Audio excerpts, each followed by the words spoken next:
अस्सलाम वालेकुम स्टूडेंट्स, कैसे हैं आप। मेरा नाम है मोहम्मद अकमल और मैं हूं आपका फिज़िक्स टीचर। स्टूडेंट्स, आज के लेक्चर में हम पढ़ने जा रहे हैं वेपोराइजेशन की मख्फी हरारत के बारे में और इसके अलावा हम बात करेंगे इवेपोरेशन के बारे में। तो स्टूडेंट्स चलिए इनको समझने के लिए हम चलते हैं लाइट बोर्ड की तरफ। जी तो स्टूडेंट्स, आज हम करने जा रहे हैं वेपोराइजेशन की मख्फी हरारत। उससे पहले हम वेपोराइजेशन देखते हैं कि वेपोराइजेशन कहते किसे हैं। स्टूडेंट्स, जब हम किसी माए को गर्म करते हैं एक ख़ास टेम्परेचर पर जाके वो माए उबलना शुरू हो जाता है और वो बुखारात की शक्ल इख्तियार करना शुरू कर देता है।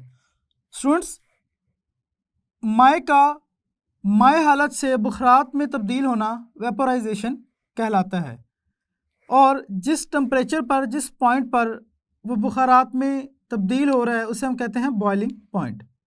जी स्टूडेंट्स, हमने अब बात करनी है वेपोराइजेशन की मख्फी हरारत की। स्टूडेंट्स, वह हरारत जो हमें किसी माए को वेपोराइज करने के लिए दरकार है वो उस माए की वेपोराइजेशन की हरारत कहलाएगी। लेकिन स्टूडेंट्स, यहाँ पे वेपोराइजेशन की मख्फी हरारत है। तो स्टूडेंट्स देखते हैं इसकी तारीफ कैसे करेंगे। हरारत की वो मिकदार जो किसी माए के यूनिट मास को उसके बॉइलिंग पॉइंट पर टेम्परेचर में इजाफा किए बगैर मुकम्मल तौर पर गैस में तब्दील करती है, वेपोराइजेशन की मख्फी हरारत कहलाती है। स्टूडेंट्स, यहाँ पर एक तो यूनिट मास है और दूसरा टेम्परेचर में तब्दीली नहीं हो रही। जैसे मिसाल के तौर पर स्टूडेंट्स, अगर आप पानी को उबालते हैं और पानी जो है उसका 100 डिग्री सेंटीग्रेड के बाद टेम्परेचर तब्दील नहीं होता, यहाँ तक कि वो सारा का सारा बुखारात की शक्ल इख्तियार कर लेता है। जैसे स्टूडेंट्स, हमने हमारे पिछले लेक्चर में एक तजर्बा भी किया था और एक सरगर्मी भी की थी जिसमें हमने देखा था कि पानी को हम -30 डिग्री सेंटीग्रेड से 100 डिग्री सेंटीग्रेड तक लेके आते हैं। स्टूडेंट्स, यहाँ पर भी अगर हम उसी तजर्बे की बुनियाद पे देखें तो पानी जब 100 डिग्री सेंटीग्रेड पे पहुँचता है तो उसके बाद उबलना शुरू कर देता है और उसके बाद स्टूडेंट्स जो पानी का टेम्परेचर है वह तब्दील नहीं होता, यहाँ तक कि सारा पानी तब्दील हो जाएगा बुखारात में। स्टूडेंट्स, अगर हम इसकी मसावात लिखें तो जो वेपोराइजेशन की मख्फी हरारत होगी उसे हम जाहिर करते हैं HV से। HV से मतलब स्टूडेंट्स वेपोराइजेशन ये बराबर है डेल QV। स्टूडेंट्स, वो हरारत जो किसी माए को वेपोराइज करने के लिए दरकार है वो है QV, कितने मास को, M मास को। तो स्टूडेंट्स, अगर हम यहाँ पे देखें तो हमारे पास QV किसके बराबर आ जाएगा, MHV के। यानी कि स्टूडेंट्स मास M को वेपोराइज करवाने के लिए हमें कौन सी हरारत दरकार है, QV। तो स्टूडेंट्स चलिए इसको मज़ीद समझने के लिए हम एक तजर्बा करते हैं। ठीक है स्टूडेंट्स, तजर्बा 8.2, इससे पिछले लेक्चर में स्टूडेंट्स हमने तजर्बा नंबर 8.1 किया था।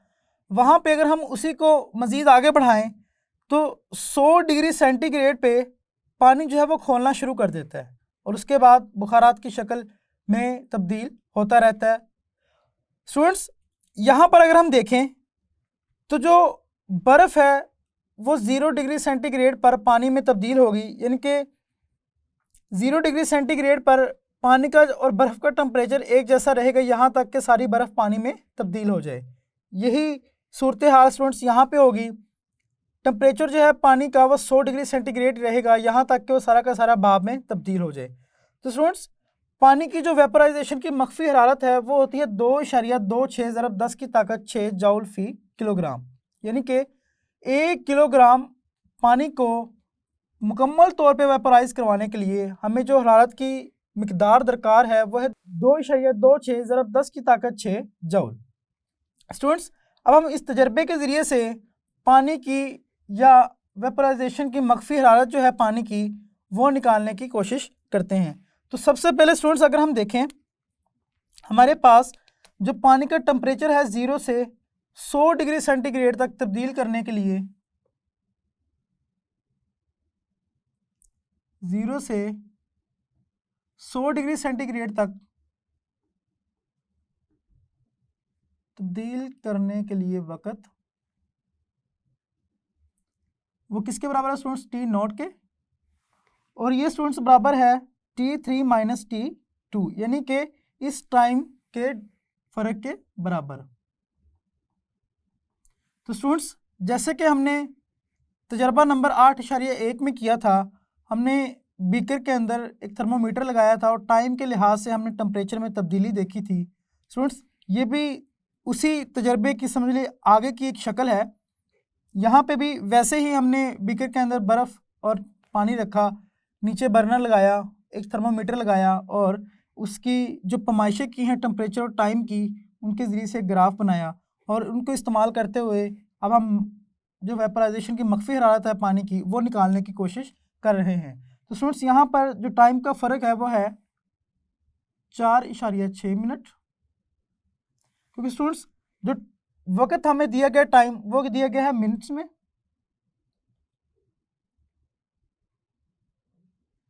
और जो टेम्परेचर है वो दिया गया है डिग्री सेंटीग्रेड में। उसके बाद स्टूडेंट्स पानी जो है उसको मुकम्मल तौर पर वेपोराइज होने के लिए जो वक्त दरकार है वो क्या होगा स्टूडेंट्स, टी वी, यानी कि वेपोराइज होने के लिए दरकार वक्त, वो क्या होगा students, T4 minus T3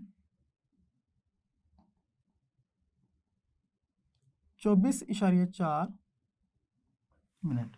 students ये इस टाइम और इस टाइम के दरमियान का फ़र्क है, जैसे कि हमने T3 और T2 के दरमियान का फ़र्क यहाँ पे लिखा था।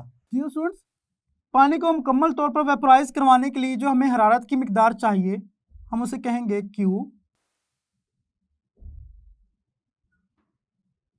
वो किसके बराबर है स्टूडेंट्स, MC डेल टी के। तो स्टूडेंट्स यहाँ पर डेल टी क्या, स्टूडेंट्स यहाँ पर डेल टी क्या है हमारे पास, टेम्परेचर में तब्दीली, क्योंकि स्टूडेंट्स पानी जो है उसे भाप बनने के लिए जो टेम्परेचर चाहिए वो है 100 डिग्री सेंटीग्रेड। तो जो टेम्परेचर में तब्दीली आएगी, क्योंकि वो 0 से 100 तक तब्दील हो रहा है, लिहाजा जो टेम्परेचर में तब्दीली होगी वो 100 डिग्री सेंटीग्रेड या 100 केल्विन की होगी। तो स्टूडेंट्स यहाँ पर हमारे पास क्यू क्या हो जाएगा, मास m का पानी जो है उसे हम वेपोराइज करवा रहे हैं, C जो है मखसूसा है हरारत मखसूसा, C जो है हरारत मखसूसा है पानी की स्टूडेंट्स वो है 4200 जूल फी किलोग्राम फी केल्विन, और टेम्परेचर में तब्दीली कितनी है स्टूडेंट्स, 100 केल्विन। उसके बाद स्टूडेंट्स अगर हम देखें तो हरारत के बहाव की शरह, या अगर हम कहें कि पानी जिस शरह के साथ हरारत जज़ब कर रहा है वो क्या होगी,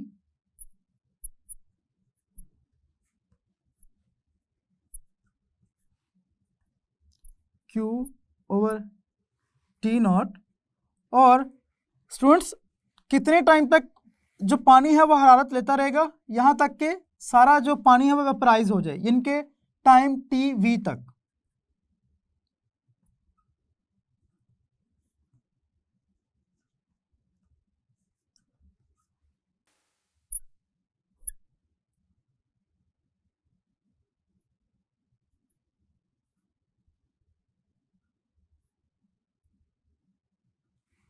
जी स्टूडेंट्स हरारत का बहाव है वो है Q/T0, यानी कि जो पानी है वो हरारत किस शरह से जज़ब कर रहा है, Q/T0 की शरह से, और कितने टाइम तक जज़ब करता रहेगा, TV टाइम तक, लिहाजा हम उस शरह को ज़रब दे देंगे उस टाइम के साथ।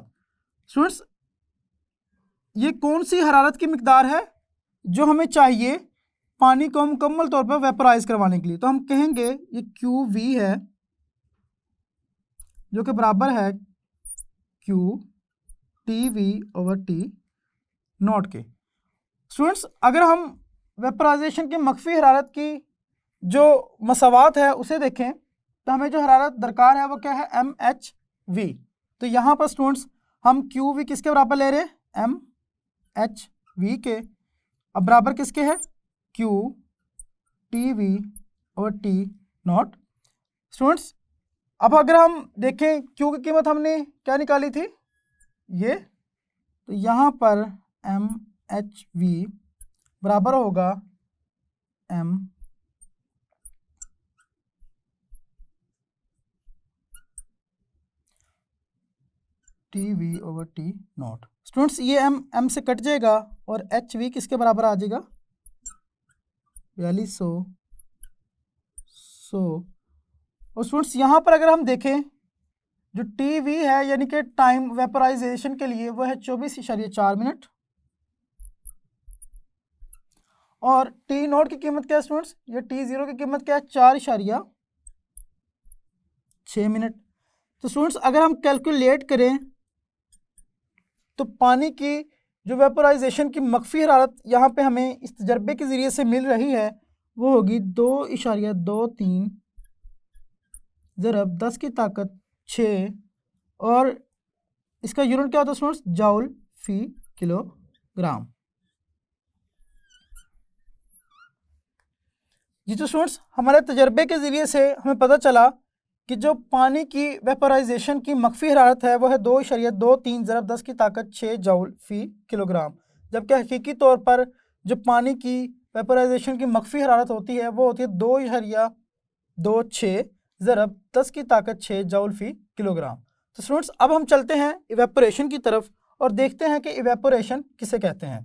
जी तो स्टूडेंट्स वेपोरेशन की अगर हम तारीफ लिखें तो वो क्या होगी, एक माए की सतह से उसे गर्म किए बगैर माए का बुखारात में तब्दील होना वेपोरेशन कहलाता है। स्टूडेंट्स इससे पहले हमने वेपोराइजेशन की बात की। वेपोराइजेशन में क्या था कि हमने टेम्परेचर तब्दील किया था, यानी कि हमने हरारत दी थी और उस जिस्म की या उस माए की जो थर्मल एनर्जी थी उसको बढ़ाया था, जिससे वो माए जो है वो बुखारात में तब्दील होना शुरू हो गया। यानी कि स्टूडेंट्स अगर हम हरारत मुहैया करके माए को बुखारात में तब्दील करें उसे हम कहेंगे वेपोराइजेशन, और अगर माए को हरारत मुहैया किए बगैर उसे बुखारात में तब्दील कर दिया जाए तो वो स्टूडेंट्स होता है एवेपोरेशन। यहाँ पर वेपोराइजेशन और एवेपोरेशन का फ़र्क भी हमने समझ लिया। स्टूडेंट्स एवेपोरेशन में क्या होता है, हम हरारत मुहैया नहीं करते, जबकि जो माए है वो हर वक्त बुखारात की शक्ल में तब्दील होता रहता है। जैसे मिसाल के तौर पर अगर आप किसी बर्तन में थोड़ा सा पानी रख दें तो वो कुछ वक्त के बाद आप देखेंगे कि पानी जो है वो वहाँ पे मौजूद नहीं होगा। ऐसा क्यों हुआ स्टूडेंट्स, क्योंकि जो पानी है उसके मॉलिक्यूल्स के पास जो काइनेटिक एनर्जी है उसकी वजह से वो पानी हरकत में है, यानी कि उसके मॉलिक्यूल्स जो है वो हरकत में है।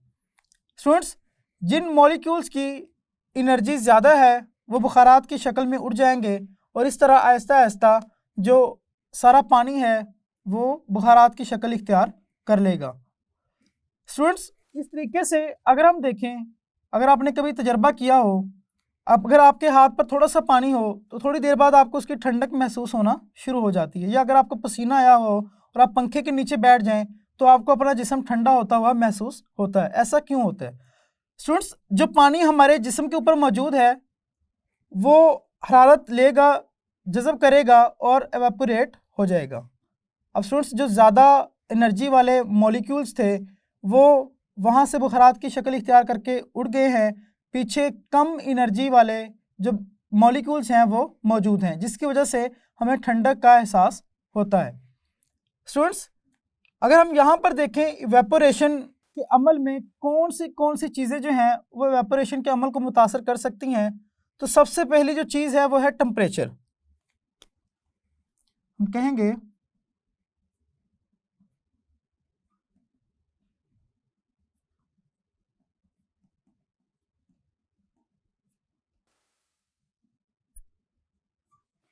वेपोरेशन को मुतासर करने वाले अवामल। सबसे पहला स्टूडेंट्स टेम्परेचर।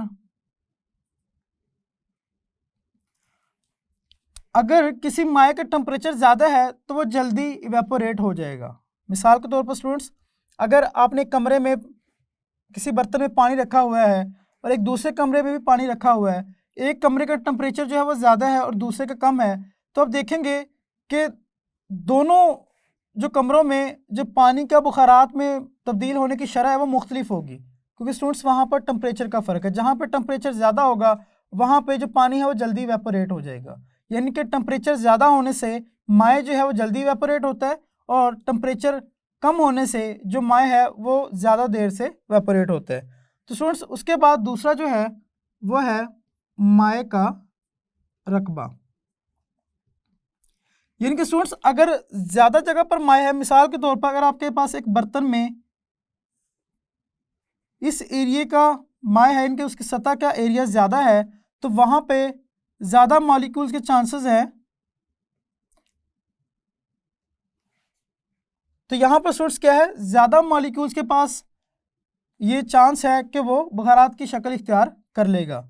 और स्टूडेंट्स अगर आपके पास एक कम एरिया वाला माए हम लेते हैं जिसकी सतह का एरिया कम है, तो वहाँ पर मॉलिक्यूल्स जो हैं वो कम बुखारात की शक्ल इख्तियार करेंगे, लिहाजा माए का जो रकबा है वो भी मुतासर करता है एवेपोरेशन के अमल को। उसके बाद स्टूडेंट्स तीसरा जो अमल है वो है हवा। स्टूडेंट्स अगर हवा चल रही हो तो हवा क्या करेगी, यहाँ से निकलने वाले जो बुखारात हैं उनको साथ बहा के ले जाएगी और उनको वापस माए में आने से रोकेगी। और इस तरह से हवा भी जो है वो एवेपोरेशन के अमल पे असरअंदाज होती है। इनकी अगर हवा तेज़ चल रही है तो वो एवेपोरेशन के अमल को तेज़ कर देगी। उसके बाद स्टूडेंट्स जो आखिरी हमारे पास अमल है जो कि एवेपोरेशन को मुतासर करता है वो होता है हमारे पास